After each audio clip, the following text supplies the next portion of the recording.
तो दोस्तों, आज हम कुछ बहुत ही दिलचस्प चीज पर बात करने वाले हैं।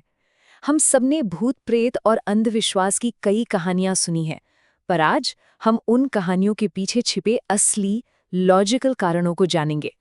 चलिए शुरू करते हैं। तो सबसे पहला और सबसे कॉमन सवाल, क्या सच में परफ्यूम या इत्र लगाने से आत्माएं खींची चली आती हैं? ये सवाल तो हर जगह सुनने को मिलता है, सोशल मीडिया पर, घर के बड़ों से, है ना? तो चलिए आज इस राज से पर्दा उठाते हैं। अच्छा, कभी सोचा है कि ये जो पुराने अंधविश्वास हैं, ये असल में थे क्या? आपको जानकर शायद यकीन न हो, लेकिन इनमें से ज्यादातर असल में बड़ी चालाकी से बनाई गई सेफ्टी वार्निंग्स थीं। ये डराने के लिए नहीं, बल्कि हमें बचाने के लिए थीं। अंधविश्वास नंबर 1, रात में तेज खुशबू या परफ्यूम लगाकर बाहर नहीं निकलना चाहिए। कहते हैं कि इससे भूत प्रेत पीछे पड़ जाते हैं। ये तो सबने सुना ही होगा, है ना? पर इसके पीछे की असली कहानी क्या है, आइए जानते हैं। तो कहानी भूतों की थी ही नहीं। असल डर तो डाकुओं और जंगली जानवरों का था। अब देखिए, कितना स्मार्ट तरीका था ये। जब सीधी सीधी बात लोगों को समझ ना आए, तो एक भूत की कहानी सुना दो। लोग डर के मारे ही सही, पर अपनी सुरक्षा का ध्यान तो रखेंगे। अच्छा, अब आते हैं एक और बड़ी मशहूर कहानी पर, खास तौर पर जब रात में कोई नॉनवेज खाना लेकर जा रहा हो। सुना होगा कि ऐसा करने से कोई आत्मा या साया पीछे लग जाता है। लेकिन सोचने वाली बात ये है कि मांस की गंध से असल में कौन खिंचा चला आता है? भेड़िए, भालू, लोमड़ियां और दूसरे शिकारी जानवर। तो जिस आत्मा की बात हो रही थी, वो कोई भूत प्रेत नहीं, बल्कि एक असली खतरनाक जानवर था। उस जमाने में जब लोग जंगलों के रास्ते से गुजरते थे, तो ये मजाक नहीं, एक जानलेवा खतरा था। चलिए, अब जरा उन कहानियों की बात करते हैं जो खासकर औरतों के बालों को लेकर सुनाई जाती हैं। एक और बहुत कॉमन अंधविश्वास कि रात को बाल खोलकर नहीं रखने चाहिए, वरना आत्माएं चिपक जाती हैं। पर इसमें क्या लॉजिक हो सकता है? क्या आत्माओं का खुले बालों से कोई खास कनेक्शन है? तो जरा सोचिए, इसका आत्माओं से कोई लेना देना था ही नहीं। ये तो पूरी तरह से एक प्रैक्टिकल बात थी। कल्पना कीजिए, पुराने जमाने के घर, बांस फूस से बने हुए, बिजली है नहीं। ऐसे में अगर लंबे बाल खुले हों तो वो कहीं भी अटक सकते थे, और उस घुप अंधेरे में उन्हें सुलझाना लगभग नामुमकिन था। चोट लगने का खतरा अलग। और ये बात इस पूरे आइडिया को एकदम परफेक्ट तरीके से समझाती है। जब सीधी चेतावनी काम न करे, तो एक भूत की कहानी सुना दो।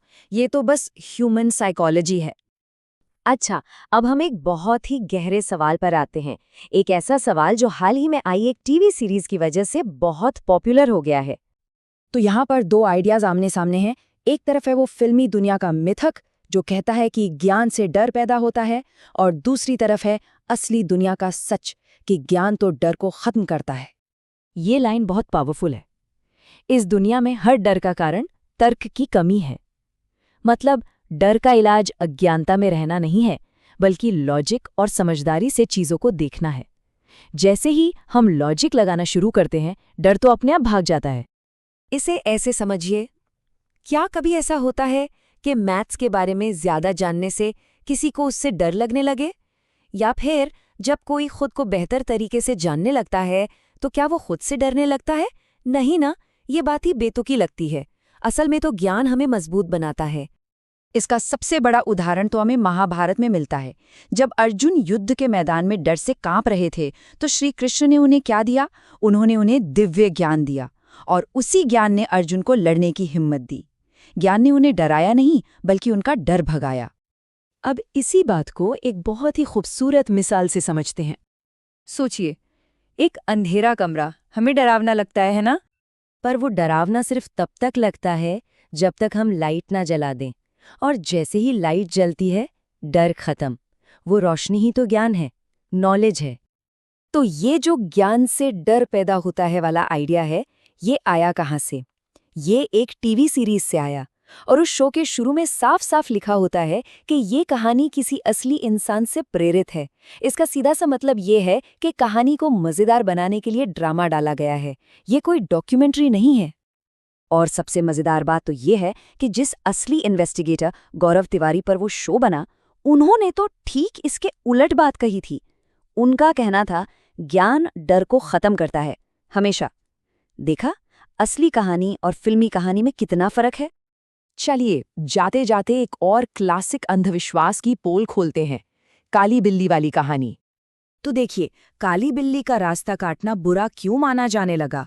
पुराने जमाने में स्ट्रीट लाइट्स तो होती नहीं थी। अब सोचिए, आप जा रहे हैं और अचानक एक बिल्ली तेजी से आपके सामने से भागी। इसका मतलब क्या होता था?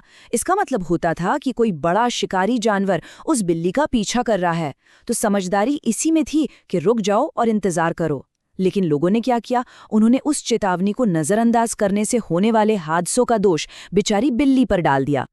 और अब हम आपको इसी एक सवाल के साथ छोड़कर जा रहे हैं। सोचिए, हम जिन सच को मानकर अपनी जिंदगी जीते हैं, उनमें से और न जाने कितनी ऐसी ही पुरानी चेतावनियां हैं जो अंधविश्वास का चोला पहने हुए हैं।